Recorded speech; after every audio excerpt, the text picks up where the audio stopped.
प्यारे दोस्तों, आज जो कहानी आप सुनने जा रहे हैं वो सिर्फ एक वाकया नहीं बल्कि रहमत और मोहब्बत का वो समंदर है जिसमें अगर कोई एक बार उतर जाए तो उसका दिल हमेशा के लिए बदल जाता है। सोचिए जरा, अगर कोई आप पर पत्थर बरसाए, आपको लहूलुहान कर दे, आपके जिस्म से खून बहे, तो आपके दिल से क्या निकलेगा? बदला, गुस्सा, नफरत। लेकिन हमारे नबी का जिगर देखिए। जब ताइफ की गलियों में लोगों ने पत्थर बरसाए, जब दर्द ने हद पार कर दी, जब पैरों से खून बहता रहा और जिब्राइल अमीन ने कहा, या रसूल अल्लाह, अगर आप चाहें तो इन पहाड़ों को इनके ऊपर गिरा दूं, तब भी नबी करीम की जबान पर वही अल्फाज थे जो आज भी हर मोमिन के दिल को हिला देते हैं। नहीं, मैं इन पर रहमत की दुआ करता हूं, या अल्लाह इन्हें हिदायत दे। ये नहीं जानते। वाह मेरे नबी, क्या जिगर दिया है आपको मेरे अल्लाह ने कि जख्मों के बदले में भी दुआ निकली, तकलीफ के बदले में भी मोहब्बत बरसी और दर्द के बीच भी रहमत बही। यही तो है हमारे नबी की पहचान, सब्र, मोहब्बत और इंसानियत की सबसे बड़ी मिसाल। दोस्तों, इस कहानी को आखिर तक जरूर देखना, क्योंकि इसमें वो नूर है जो दिलों को सुकून देता है, आंखों में नमी भर देता है और जिंदगी को बदलने का सबक देता है। तो मेरे प्यारे दोस्तों, अपने दिल को सुकून देने वाली इस रहमत की दास्तान सुनने के लिए तैयार हो जाइए। चलो शुरू करते हैं। जब मक्का की गलियों में सच्चाई की आवाज गूंज रही थी और जहालत की अंधेरी ताकतें उस नूर को बुझाने की कोशिश कर रही थीं। यह कहानी है हजरत मोहम्मद मुस्तफ़ा सल्लल्लाहु अलैहि वसल्लम की, जिन्होंने अपनी उम्र के 40 साल पूरे होने पर गारे हिरा में अल्लाह की तरफ से पहली वही हासिल की थी। जिब्रील अलैहिस्सलाम उनके पास आए थे और कहा था, इकरा यानी पढ़िए। उस दिन से लेकर 23 साल तक का सफर इस्लाम के इतिहास का सबसे मुश्किल और सबसे खूबसूरत दौर था। आज हम उसी दौर की एक खास घटना के बारे में बात करेंगे, जब काफिरों ने अल्लाह के रसूल पर पत्थर बरसाए थे और खून से लथपथ कर दिया था, लेकिन आप सल्लल्लाहु अलैहि वसल्लम ने उनके लिए बद्दुआ नहीं की बल्कि दुआ की थी। जब हजरत मोहम्मद सल्लल्लाहु अलैहि वसल्लम को नबूवत मिली तो उनकी उम्र 40 साल थी। मक्का के लोग उन्हें अल अमीन यानी सच्चा और अल सादिक यानी ईमानदार कहकर बुलाते थे। वह एक ऐसे इंसान थे जिन पर पूरा मक्का भरोसा करता था। लोग अपनी अमानतें उनके पास रखते थे क्योंकि वह जानते थे कि मोहम्मद हमेशा सच बोलते हैं और किसी की अमानत में खयानत नहीं करते। लेकिन जब अल्लाह ने उन्हें अपना आखिरी नबी बनाया और उन पर कुरान की आयतें नाजिल होने लगीं तो उनकी जिंदगी बदल गई।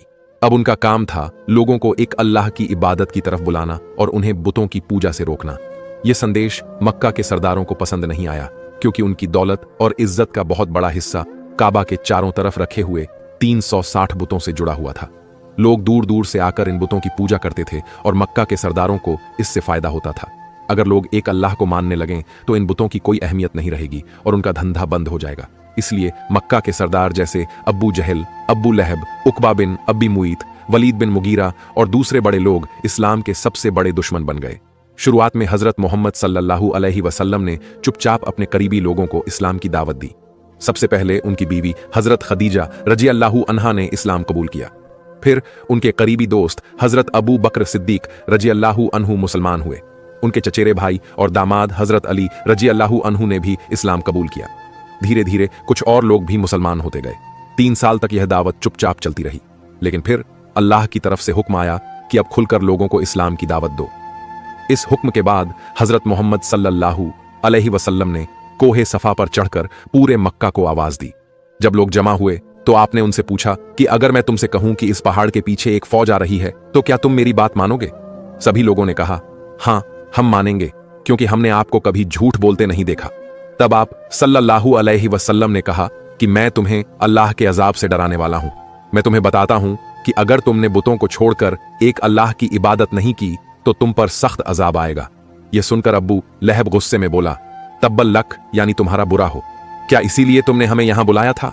इस तरह खुलेआम इस्लाम की दावत शुरू हो गई और मक्का के काफिर भड़क उठे। अब मुसीबतों का सिलसिला शुरू हुआ। मक्का के सरदारों ने हजरत मोहम्मद सल्लल्लाहु अलैहि वसल्लम को रोकने के लिए हर तरीका अपनाया। पहले उन्होंने आपके चचा अब्बू तालिब के पास जाकर शिकायत की कि अपने भतीजे को रोको वरना हम उसे मार डालेंगे। अब्बू तालिब ने अपने भतीजे से बात की, लेकिन आप सल्लल्लाहु अलैहि वसल्लम ने साफ कह दिया कि चाचा जान, अगर यह लोग मेरे दाएं हाथ पर सूरज और बाएं हाथ पर चांद भी रख दें तो भी मैं इस्लाम की दावत नहीं छोड़ूंगा। यह सुनकर अब्बू तालिब ने अपने भतीजे का साथ देने का फैसला किया। हालांकि वह खुद मुसलमान नहीं हुए थे, लेकिन उन्होंने अपनी मौत तक आप सल्लल्लाहु अलैहि वसल्लम की हिफाजत की। काफिरों ने जब देखा कि अब्बू तालिब अपने भतीजे का साथ दे रहे हैं तो उन्होंने दूसरा तरीका अपनाया। उन्होंने मुसलमानों पर जुल्म करना शुरू कर दिया। खासकर गरीब और कमजोर मुसलमानों को बुरी तरह सताया जाने लगा। हजरत बिलाल रजी अल्लाहु अन्हु, जो एक हबशी गुलाम थे, उन्हें गर्म रेत पर लिटाकर सीने पर भारी पत्थर रख दिया जाता था। हजरत खब्बाब बिन अरत रजी अल्लाहु अन्हु को आग के अंगारों पर लिटाया जाता था। हजरत सुमैया रजी अल्लाहु अन्हा को इतना मारा गया कि वह शहीद हो गईं और इस्लाम की पहली शहीद बनी। लेकिन इन सब मुसीबतों के बावजूद मुसलमानों ने इस्लाम नहीं छोड़ा। मक्का के काफिरों ने हजरत मोहम्मद सल्लल्लाहु अलैहि वसल्लम को भी तकलीफ देने में कोई कसर नहीं छोड़ी। एक बार जब आप नमाज पढ़ रहे थे तो उकबा बिन अबी मुईत ने आपकी गर्दन में चादर डालकर इतना कसा कि आप सल्लल्लाहु अलैहि वसल्लम की जान निकलने लगी। अगर हजरत अबू बकर रजी अल्लाहु अन्हु वहां न होते तो काफिर आपको मार ही डालते। एक और मौके पर जब आप काबा में सजदे में थे तो अबू जहल ने कहा कि कौन है जो ऊंट की ओंझड़ी उठाकर इसकी पीठ पर डाल दे। उकबा बिन अबी मुईत ने यह घिनौना काम किया और ऊंट की गंदी ओंझड़ी आप सल्लल्लाहु अलैहि वसल्लम की पीठ पर डाल दी। आप सजदे में इतना दबे हुए थे कि उठ नहीं सकते थे। जब आपकी बेटी हजरत फातिमा रजी अल्लाहु अन्हा को खबर मिली तो वह दौड़ी आईं और रोते हुए वह गंदगी आपकी पीठ से हटाई। तब आप सल्लल्लाहु अलैहि वसल्लम ने काफिरों की तरफ देखा और कहा, ऐ अल्लाह, तू अबू जहल को, उकबा को, शैबा को, उतबा को, वलीद को, उमैया बिन खलफ को और अबू लहब को सजा दे। और अल्लाह ने उन सभी को जंगे बदर में मौत दी। मक्का के काफिर दिन रात सोचते रहते थे कि किस तरह हजरत मोहम्मद सल्लल्लाहु अलैहि वसल्लम को रोका जाए। उन्होंने तरह तरह के लालच किए। उतबा बिन रबिया आप सल्लल्लाहु अलैहि वसल्लम के पास आया और कहा, ऐ मोहम्मद, अगर तुम दौलत चाहते हो तो हम तुम्हें मक्का का सबसे अमीर आदमी बना देंगे। अगर तुम बादशाह बनना चाहते हो तो हम तुम्हें अपना बादशाह बना लेंगे। अगर तुम सबसे खूबसूरत औरत से शादी करना चाहते हो तो हम तुम्हारे लिए बंदोबस्त कर देंगे। बस एक काम करो कि यह दीन का प्रचार बंद कर दो और हमारे बुतों के खिलाफ बात करना छोड़ दो। आप सल्लल्लाहु अलैहि वसल्लम ने बिस्मिल्लाह कहा और सूरह हामीम सजदा की आयतें पढ़नी शुरू कर दी। जब आप पढ़ते रहे तो उतबा चुपचाप सुनता रहा। इतनी खूबसूरती थी कुरान की आयतों में कि उतबा का दिल हिल गया। जब वह वापस काफिरों के पास गया तो उन्होंने पूछा, क्या हुआ? उतबा ने कहा, मैंने ऐसा कलाम सुना है जो न शायरी है, न जादू है, न कहानत है। यह कुछ और ही चीज है। मेरी राय है कि तुम लोग मोहम्मद को छोड़ दो। अगर अरब के दूसरे कबीले उस पर गालिब आ गए तो तुम्हें फायदा होगा, और अगर वह कामयाब हो गया तो उसकी इज्जत तुम्हारी इज्जत होगी और उसकी बादशाहत तुम्हारी बादशाहत होगी। लेकिन काफिर नहीं माने और उन्होंने कहा कि उसने तुम पर भी जादू कर दिया है। मक्का में दिन ब दिन हालात खराब होते जा रहे थे। मुसलमानों की तादाद बढ़ रही थी और काफिरों का जुल्म भी बढ़ता जा रहा था। हजरत मोहम्मद सल्लल्लाहु अलैहि वसल्लम ने देखा कि मक्का में मुसलमानों का रहना मुश्किल हो रहा है, तो आपने उन्हें हबशा की तरफ हिजरत करने की इजाजत दी। हबशा का बादशाह नज्जाशी एक नेक दिल बादशाह था।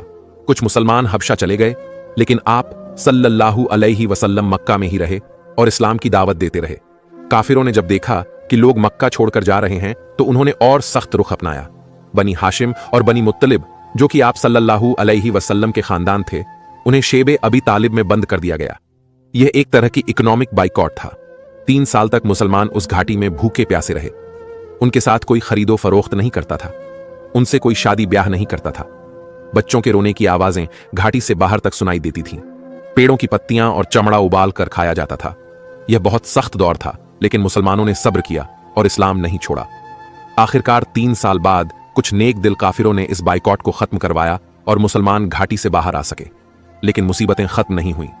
इसी साल हजरत मोहम्मद सल्लल्लाहु अलैहि वसल्लम के चचा अबू तालिब का इंतकाल हो गया, जो आपके सबसे बड़े हिमायती थे।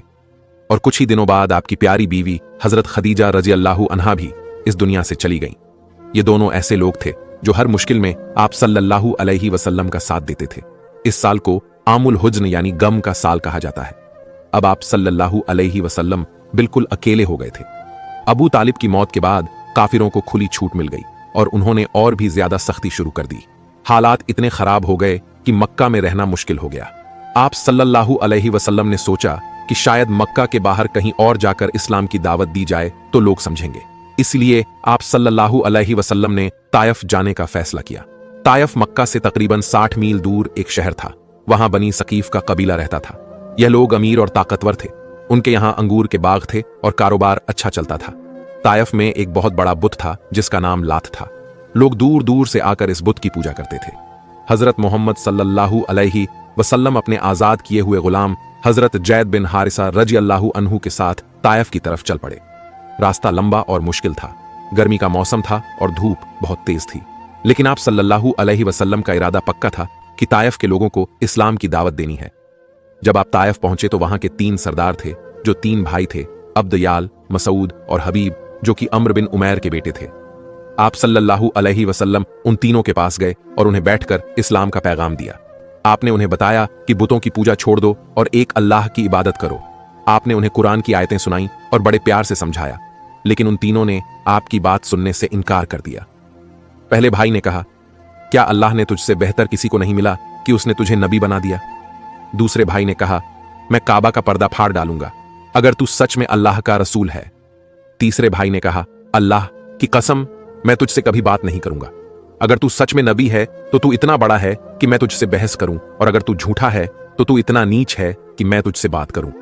इस तरह उन तीनों ने बड़ी बेइज्जती की, लेकिन आप सल्लल्लाहु अलैहि वसल्लम ने सब्र किया और उनसे कहा कि अगर तुम इस्लाम कबूल नहीं करते तो कम से कम मेरी बात किसी को बताना मत, क्योंकि मैं नहीं चाहता कि मक्का में मेरे दुश्मनों को इसकी खबर मिले।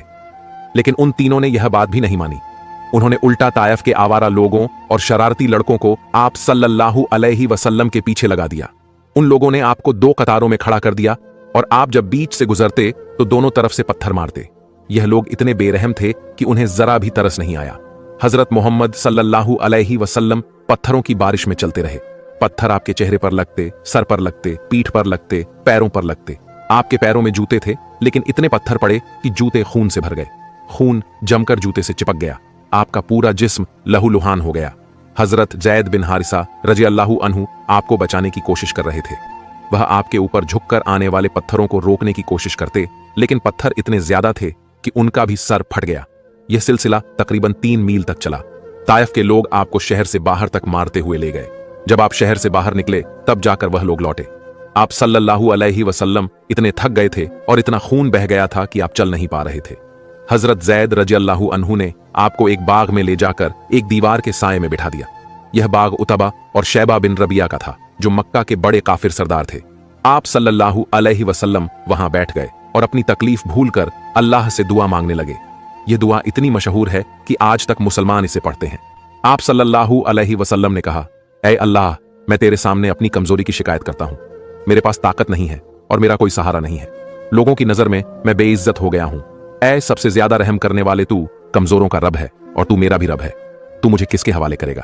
क्या दूर के किसी अजनबी के हवाले करेगा जो मुझसे बुरा सलूक करेगा, या फिर दुश्मन के हवाले करेगा जिसे तूने मेरे मामलों पर काबू दिया है? अगर तू मुझसे नाराज नहीं है तो मुझे कोई परवाह नहीं, लेकिन तेरी आफियत मेरे लिए ज्यादा बेहतर है। मैं तेरे नूर की पनाह चाहता हूं, जिससे अंधेरे रोशन होते हैं और दुनिया और आखिर तक के मामले ठीक होते हैं। मुझ पर तेरा गुस्सा ना उतरे और मुझसे तेरी नाराजगी ना हो। तुझे खुश करना मेरा काम है और तेरे सिवा किसी में कोई ताकत और कुव्वत नहीं है। यह दुआ सुनकर आसमान हिल गया। अल्लाह को अपने प्यारे नब्बी की हालत देखकर बहुत तरस आया। जिब्रील अलैहिस्सलाम पहाड़ों के फरिश्ते के साथ हजरत मोहम्मद सल्लल्लाहु अलैहि वसल्लम के पास आए। पहाड़ों के फरिश्ते ने सलाम किया और कहा, ऐ अल्लाह के रसूल, अल्लाह ने आपकी कौम की बातें सुन ली हैं और उन्होंने जो जवाब आपको दिया है वह भी सुन लिया है। अल्लाह ने मुझे आपके पास भेजा है। आप जो हुक्म दें मैं कर दूंगा। अगर आप चाहें तो मैं इन 2 पहाड़ों को मिलाकर इन सब लोगों को कुचल दूं। यह सुनकर हजरत मोहम्मद सल्लल्लाहु अलैहि वसल्लम ने क्या जवाब दिया, यह सुनकर फरिश्ते हैरान रह गए। आप सल्लल्लाहु अलैहि वसल्लम ने कहा, नहीं, मैं उम्मीद रखता हूं कि अल्लाह इनकी औलाद में से ऐसे लोग पैदा करेगा जो एक अल्लाह की इबादत करेंगे और उसका कोई शरीक नहीं ठहराएंगे। सुबहान अल्लाह, यह है रहमतुल लिल आलमीन का अखलाक। जो लोग आपको पत्थर मार रहे थे, आपने उनके लिए बद्दुआ नहीं की, बल्कि दुआ की कि अल्लाह उनकी नस्ल में से लोगों को हिदायत दे, और अल्लाह ने आपकी यह दुआ कबूल की। बाद में ताइफ के बहुत से लोग मुसलमान हुए और इस्लाम के बहुत बड़े खादिम बने। जब आप सल्लल्लाहु अलैहि वसल्लम उस बाग में बैठे थे तो उतबा और शैबा, जो उस बाग के मालिक थे, उन्होंने दूर से यह सब देखा। हालांकि वह काफिर थे और आप सल्लल्लाहु अलैहि वसल्लम के दुश्मन थे, लेकिन आपकी हालत देखकर उन्हें थोड़ा तरस आ गया। उन्होंने अपने ईसाई गुलाम अद्दास को बुलाया और उससे कहा कि अंगूरों का एक गुच्छा लेकर जाओ और उस आदमी को दे दो। अद्दास अंगूर लेकर आया और आप सल्लल्लाहु अलैहि वसल्लम के सामने रख दिया। आपने बिस्मिल्लाह कहा और अंगूर खाने लगे। अद्दास ने गौर से सुना और कहा, यह तो ऐसी बात है जो इस मुल्क के लोग नहीं कहते। आप सल्लल्लाहु अलैहि वसल्लम ने पूछा, तुम कहां के रहने वाले हो? उसने कहा, मैं नैनवा का रहने वाला हूं।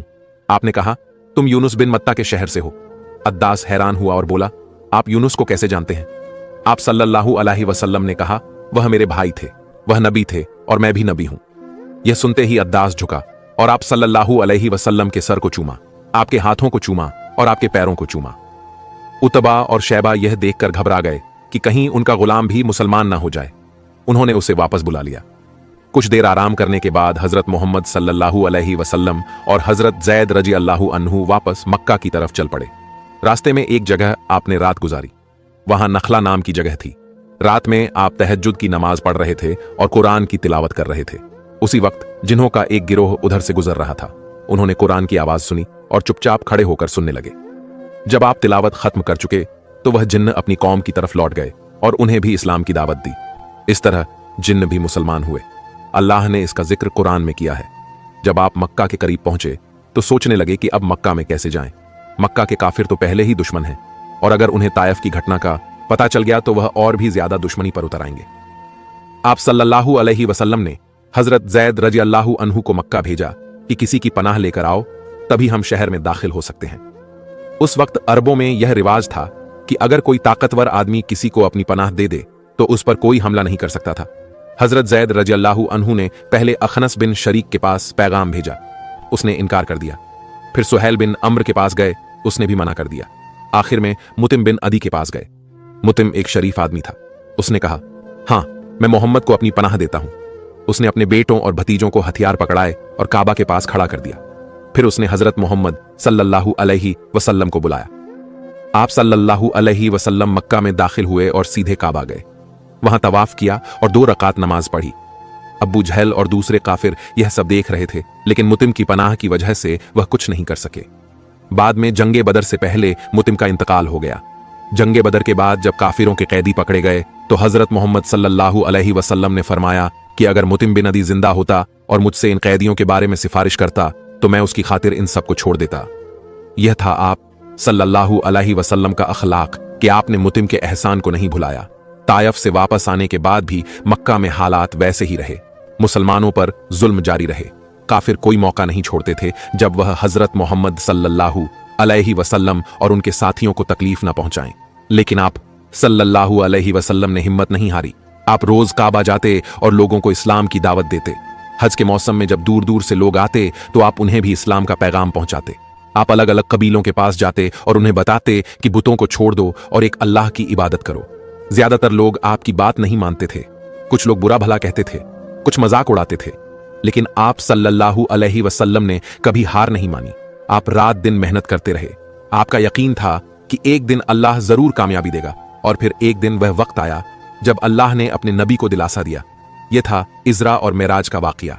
एक रात अल्लाह ने अपने प्यारे नबी को मस्जिद हराम से मस्जिद अक्सा तक का सफर करवाया। फिर वहां से आसमानों की सैर करवाई। आप सल्लल्लाहु अलैहि वसल्लम 7वें आसमान पर गए। वहां आपने पिछले नबियों से मुलाकात की। आप जन्नत में गए और जहन्नम भी देखा। आप अल्लाह के बहुत करीब पहुंचे। वहां आप पर 5 वक्त की नमाज फर्ज की गई। यह सफर एक ही रात में पूरा हुआ। सुबह जब आप मक्का लौटे तो लोगों को यह बात बताई। काफिरों ने इसे मजाक समझा और कहा, यह तो बिल्कुल नामुमकिन है। लेकिन हजरत अब्बू बकर रजी अल्लाहु अन्हु ने फौरन यकीन कर लिया और कहा, अगर मोहम्मद सल्लल्लाहु अलैहि वसल्लम ने कहा है तो यह सच है। इसी वजह से उन्हें सिद्दीक का लक़ब मिला। मेराज के बाद आप सल्लल्लाहु अलैहि वसल्लम का हौसला और बढ़ गया। आपने और भी ज्यादा मेहनत से इस्लाम की दावत देनी शुरू कर दी। एक हज के मौसम में मदीना से कुछ लोग मक्का आए। यह खजरज कबीले के लोग थे।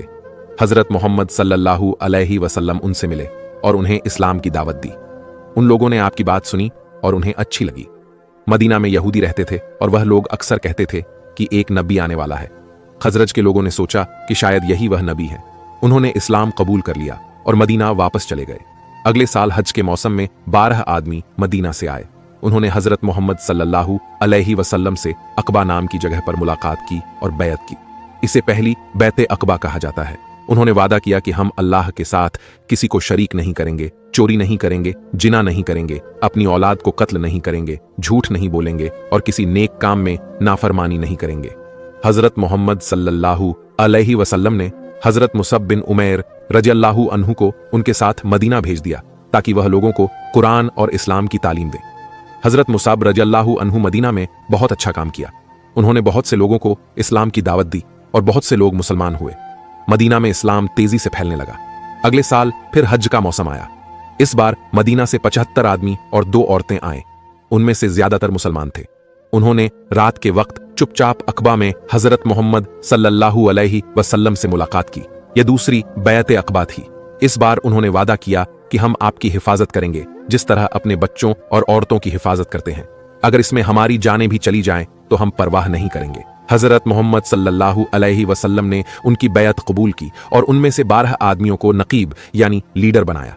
यह लोग वापस मदीना गए और मुसलमानों को खुशखबरी दी कि जल्द ही अल्लाह के रसूल मदीना तशरीफ लाएंगे। दूसरी बैअत अक़बा के बाद हजरत मोहम्मद सल्लल्लाहु अलैहि वसल्लम ने मक्का के मुसलमानों को हुक्म दिया कि अब मदीना की तरफ हिजरत करना शुरू कर दो। मुसलमान धीरे धीरे छुप छुप कर मक्का छोड़कर मदीना जाने लगे। काफिरों को जब पता चला तो उन्होंने रोकने की कोशिश की, लेकिन मुसलमान किसी तरह निकल जाते थे।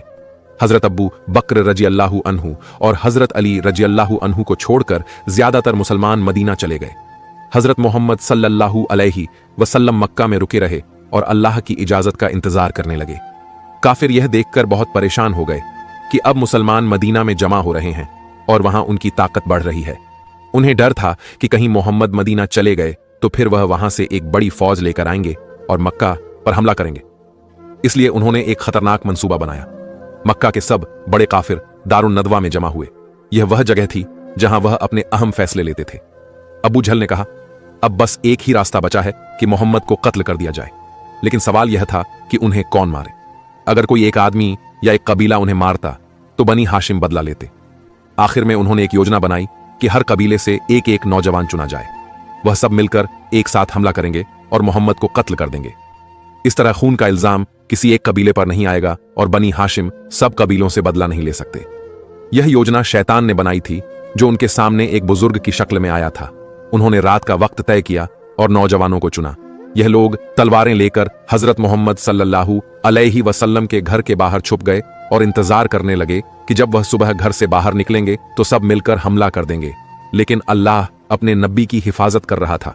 अल्लाह ने हजरत मोहम्मद सल्लल्लाहु अलैहि वसल्लम को वही के जरिए खबर कर दी कि काफिरों ने तुम्हें कत्ल करने की साजिश रची है।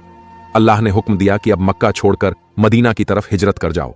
उसी रात हजरत मोहम्मद सल्लल्लाहु अलैहि वसल्लम ने हजरत अली रजी अल्लाहु अन्हु को अपने बिस्तर पर सुला दिया और उन्हें हरी चादर उड़ा दी। आप सल्लल्लाहु अलैहि वसल्लम घर से बाहर निकले। काफिर घर के बाहर छुपे बैठे थे, लेकिन अल्लाह ने उनकी आंखों पर पर्दा डाल दिया था। आप उनके सामने से गुजरे और उन्हें मिट्टी डालते हुए सूरह यासीन की आयत पढ़ी और वह सब सो गए। आप हजरत अब्बू बकर रजी अल्लाहु अन्हु के घर गए और उन्हें साथ लेकर मदीना की तरफ चल पड़े। रास्ते में गारे सौर नाम की एक गुफा में छुप गए। काफिर जब सुबह उठे तो देखा कि बिस्तर पर तो अली सो रहे हैं और मोहम्मद तो गायब हैं। वह बहुत गुस्सा हुए और हर तरफ तलाश करने लगे। उन्होंने ऐलान किया कि जो मोहम्मद को पकड़कर लाएगा उसे 100 ऊंट इनाम में दिए जाएंगे। गारे सौर में हजरत मोहम्मद सल्लल्लाहु अलैहि वसल्लम और हजरत अब्बू बकर रजी अल्लाहु अन्हु 3 दिन तक छुपे रहे। काफिर हर जगह तलाश कर रहे थे। एक बार वह उस गुफा तक भी पहुंच गए। हजरत अब्बू बकर रजी अल्लाहु अन्हु ने कहा, ए अल्लाह के रसूल, अगर इन लोगों में से किसी ने नीचे देख लिया तो हमें पकड़ लेंगे। लेकिन आप सल्लल्लाहु अलैहि वसल्लम ने बड़े सुकून से कहा, ए अबू बकर, तुम 2 के बारे में क्या सोचते हो जिनका तीसरा अल्लाह है। अल्लाह ने आप सल्लल्लाहु अलैहि वसल्लम की हिफाजत की। गुफा के मुंह पर मकड़ी ने झाला बुन दिया था और कबूतर ने घोंसला बना लिया था। काफिरों ने देखा और सोचा कि इस गुफा में तो कोई नहीं होगा, वरना यह जाला और घोंसला कैसे होता। वह वहां से चले गए। 3 दिन बाद जब हालात शांत हुए तो आप सल्लल्लाहु अलैहि वसल्लम और हजरत अब्बू बकर रजी अल्लाहु अन्हु गुफा से निकले और एक रहनुमा के साथ मदीना की तरफ चल पड़े। रास्ते में बहुत से वाकयात हुए, लेकिन आखिरकार आप सलामती से मदीना पहुंच गए। मदीना पहुंचकर हजरत मोहम्मद सल्लल्लाहु अलैहि वसल्लम की जिंदगी बदल गई। यहां लोगों ने आपका बहुत अच्छा इस्तकबाल किया। मदीना के मुसलमान, जिन्हें अंसार कहा जाता था, उन्होंने मक्का से आए मुसलमानों यानी मुहाजिरीन का बहुत ख्याल रखा। हजरत मोहम्मद सल्लल्लाहु अलैहि वसल्लम ने मदीना में इस्लामी रियासत की बुनियाद रखी। आपने मस्जिद नबवी बनवाई, मुहाजिरीन और अंसार के बीच भाईचारा कायम किया, यहूदी कबीलों के साथ मुआहिदे किए। धीरे धीरे इस्लाम मजबूत होता गया। जंगे बदर में मुसलमानों ने मक्का के काफिरों को हराया। उसके बाद जंगे उहुद हुई, फिर जंगे खंदक हुई। हर जंग में अल्लाह ने मुसलमानों की मदद की। 8 साल बाद मक्का फतह हुआ।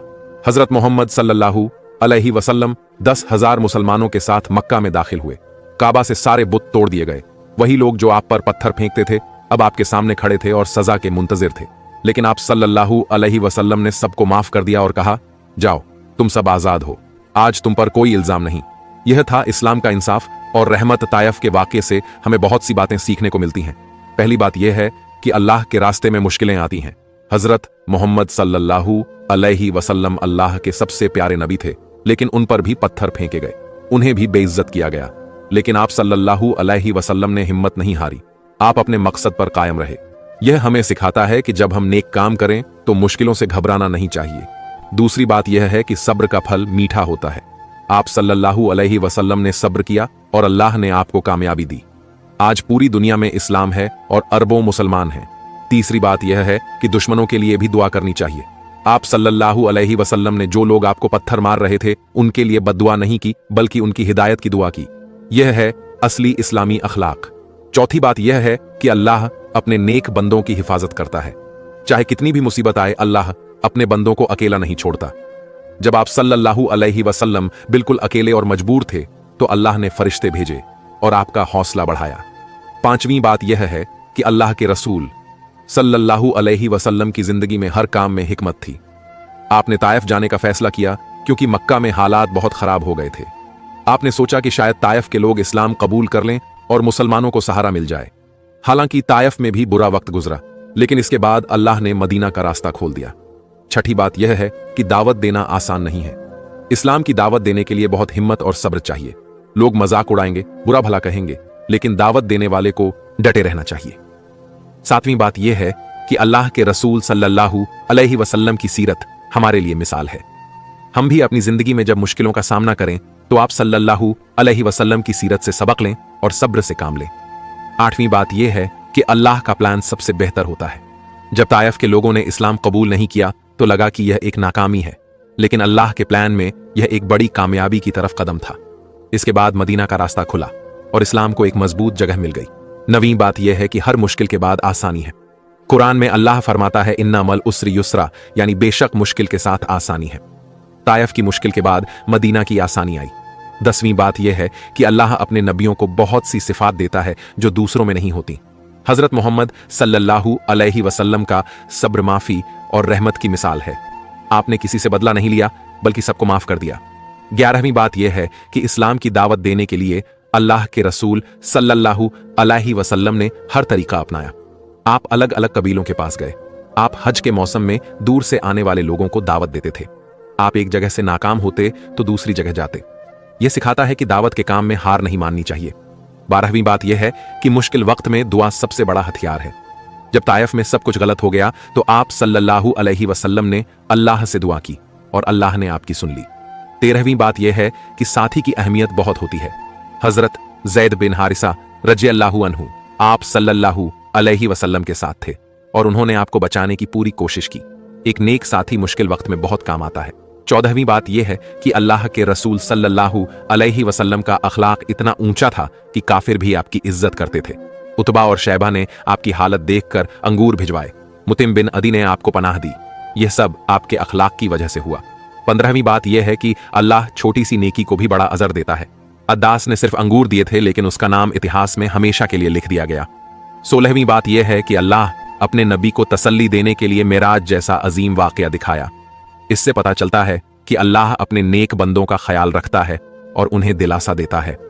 17वीं बात यह है कि इंसान को अपने काम के नतीजे पर निगाह नहीं रखनी चाहिए, बल्कि मेहनत पर निगाह रखनी चाहिए। आप सल्लल्लाहु अलैहि वसल्लम ने ताइफ में 18वीं बात यह है कि इस्लाम किसी पर जबरदस्ती थोपा नहीं जाता। आप सल्लल्लाहु अलैहि वसल्लम ने सिर्फ लोगों को दावत दी और उन्हें अल्लाह का पैगाम पहुंचाया। जिसने माना उसने माना, जिसने नहीं माना उस पर जबरदस्ती नहीं की। 19वीं बात यह है कि बुराई का जवाब भलाई से देना चाहिए।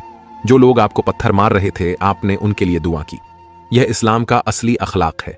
20वीं बात यह है कि कामयाबी दुनिया में मोहब्बत और रहमत की सबसे बड़ी तालीम देने वाली शख्सियत हमारे प्यारे नबी सल्लल्लाहु अलैहि वसल्लम की है। उनकी जिंदगी का हर लम्हा हमारी रहनुमाई के लिए है।